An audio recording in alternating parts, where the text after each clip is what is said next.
is so much strength in being open about your pain and being vulnerable.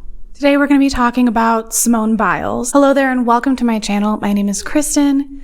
Here I like to talk about social and cultural issues through the lens of pop culture and public figures. Usually, but not always, I do change it up sometime. In today's video, like I already said, we're going to be talking about Simone Biles. I have been working on a video response to Girl Defined, but that is still in progress. It was important to me to get out a Wednesday video as I have been trying really hard to stick to my Wednesday video upload schedule. So that's what this is going to be today, and you can still look out for the Girl Defined video in the future. I also want to go ahead and put out there that I am still recovering from a cold. It started as a cold last week, and it's kind of more like bronchitis now, like it's all in my lungs and not in my nose anymore. So if you hear me breathing heavily, it's because I'm having a harder time breathing than usual. I am going to try really hard not to breathe into the mic. I have gotten feedback about that before, but I want to put that out there. Like, please let it slide today because your girl's I'm gasping for air. So without further ado, let's just get into the video. Simone Biles, you know who she is. She is probably one of the greatest athletes of all time, definitely the greatest gymnast of all time. And she has been expected to essentially carry the USA gymnastics team to gold medals this year at the Olympics. I'm sure you can imagine that's an immense amount of pressure to put on anyone, let alone like a 24-year-old, 25-year-old woman. And frankly, I think if your team is relying on one person to bring you to victory, you can't be mad at that person if you don't make it to victory. They should not be the only reason that you can win. And thank goodness it seems like the fellow gymnasts on the USA team are in the same boat as me. It doesn't seem like they're mad at Simone for what's currently happening. And if you aren't aware already of what's happening, Simone had to withdraw from the US team events. I was just shaking, could barely nap. I've just never felt like this going into a competition before. Once I came out here, I was like, no, mental is not there, so I just need to let the girls do it and focus on myself. She had a vault that was uncharacteristically shaky for her. She was supposed to do multiple twists, and she was only able to do one twist, and she landed in a really wobbly way. And after that vault, she, I guess, had to be honest with herself and reflect on how she was doing and admit that mentally, she was not doing good. And so, in order to prevent possible injury or even worse performance in future events, she decided to withdraw from the US team finals and would continue to evaluate as to whether she could compete in events later in the week or next week. If you want my opinion as somebody who did very low-level gymnastics at a younger age and transitioned into cheerleading, gymnastics is an incredibly dangerous sport. If you are not in the mental space that you need to be to perform, you have no business trying to do some of these really dangerous flips that Simone does. I think that she made the right decision in pulling out. I don't think any victory at the Olympics is worth injuring herself or possibly ending her career. Sacrificing herself for the US to get a gold is just not worth it. In addition to thinking that pulling out is the most practical decision, I think her choice to be honest about the fact that she was pulling out for mental health reasons is really important. Her decision to publicly own that her mental health issues are preventing her from being able to compete safely is so important. More important than any Olympic medal ever could be. She could have easily lied and made up some injury. That would have been easier on her than what she's going through right now. If she had lied, maybe people wouldn't be calling her a selfish sociopath and saying that she's weak. Because for some reason, even now in 2021, people have far more respect for physical health and physical injuries than they do for mental health and mental injuries. People who I consider to be, frankly, just ghouls online have spoken up calling her a shame to the country, saying that we're raising weak children. This harsh criticism that she's received from certain people has been unfair and damaging in my opinion. But the response that people have given has provided hope for me. Despite what her critics have said, by being honest about her struggles with mental health, Simone Biles has set an incredibly positive example for people all around the world who have similar mental health struggles. If the greatest gymnast of all time can struggle with mental health and sometimes need to take a break for her own mental health, anybody can. And I think admitting that and us recognizing that opens up a really important conversation.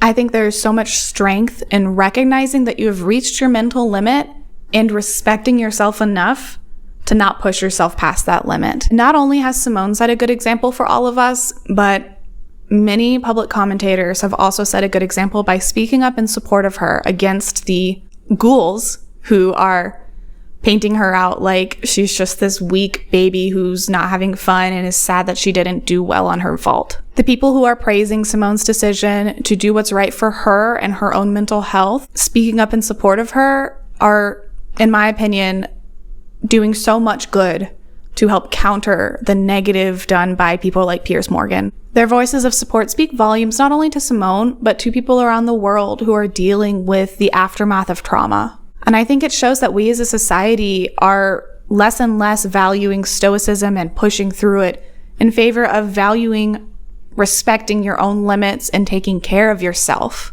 Are there people who still value stoicism and pushing through the pain? Absolutely. But the fact that so many people spoke up to tell them that they're wrong gives me hope. Among those who spoke up for Simone are Michelle Obama, Michael Phelps, and many more. This is something that I think really could help a lot of people. I'm just going to read some of the supportive tweets. We've got somebody named Jason Tatum saying, "Is it that hard to be supportive and empathetic to what others are going through? This is someone's daughter and her health that you're referring to. Simone is a hero." Somebody named Darren Rovell says, "I'd rather have my daughter and sons learn that even the greatest on the biggest of stages have mental health challenges than have them emulate perfection." A news outlet called New Day tweeted that people who criticize U.S. gymnast Simone Biles for withdrawing from the 2 Olympic events due to mental health concerns are witnessing strength, even as they condemn it as weakness.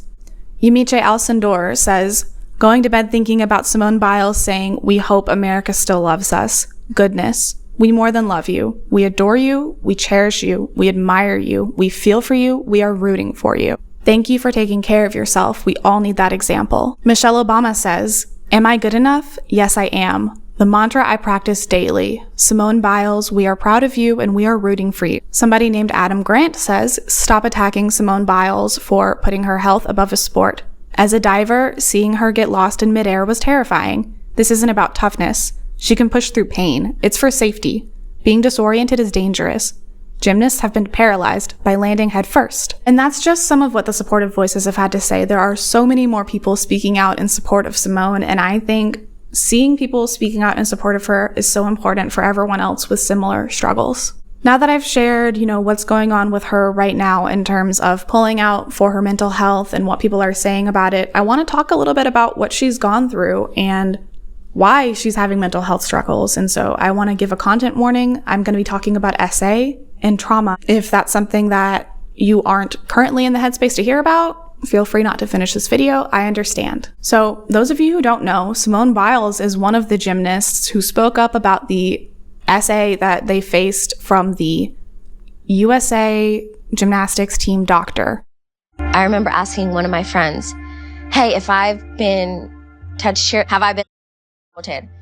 And I thought I was being dramatic at first. And she's like, "No, absolutely." Simone spoke publicly about her trauma and about what she went through being SA'd by this doctor. And she got really vulnerable and she shared about some of her darkest feelings that she experienced in the wake of this traumatic event. In addition to speaking out and spreading awareness, she even founded her own gym where gymnasts could train safely and know that they are not at risk of what Simone and many other athletes have faced at the hands of their coaches and doctors. Simone is the only survivor of the SA from the Olympic team doctor that is at the Olympics this year representing the United States team. I had to come back to the sport to be a voice, to have change happen, because I feel like if there weren't a remaining survivor in the sport, they would have just brushed it to the side. In addition to speaking up about her experience of SA, Simone has shared about how that has affected her mentally and emotionally, and I think that's really brave and powerful of her to be open about. I remember telling my mom and my agent that I slept all the time, and it's because sleeping was basically better than offing myself. It was my way to escape reality. As somebody who experienced trauma, both the S kind and other kinds, I related a lot to what Simone said about using sleep as an escape. Before I was ready to face my trauma and try to work through it, I also used sleep as an escape. I remember going to bed at like 8 p.m. just trying to sleep because I couldn't continue thinking and living in my own brain. And paradoxically, I think once I started working on my trauma and trying to process it, things got worse before they got better. I don't know where Simone is in her recovery journey, but it doesn't surprise me at all to hear that she's still struggling with mental health issues in relation to the pressure that's been put on her shoulders, but then also probably in relation to past traumatic experiences that she's had. Seeing a public figure show that recovery from trauma is not linear, you don't speak out about it, share your truth, and suddenly get better for the rest of your life. You have your ups and downs. You get better, you feel worse. You have to sometimes feel worse in order to get better, frankly. I think Simone's openness with her struggles is so important in showing other survivors that they are not alone and that they're not broken just because their recovery hasn't been a straight line to getting better. I said this in my video about Demi Lovato, and I want to say it here too, that there is so much strength in being open about your pain and being vulnerable. I wanted to make this video to applaud Simone's strength in speaking up about her experiences and being open about her mental health struggles, and just to say thank you to her for setting an example for everyone. I want to voice my support for Simone and say that I care far more about the people on the United States gymnastics team than I do about any medals that they bring home. Winning an Olympic medal is great, but it's by no means the most important thing, and anybody saying otherwise has really messed up priorities. Thank you so much for watching this video. My name is Kristen. I make videos every week. Usually they go up on Wednesdays. Please feel free to comment, like, subscribe, all that stuff, and yeah,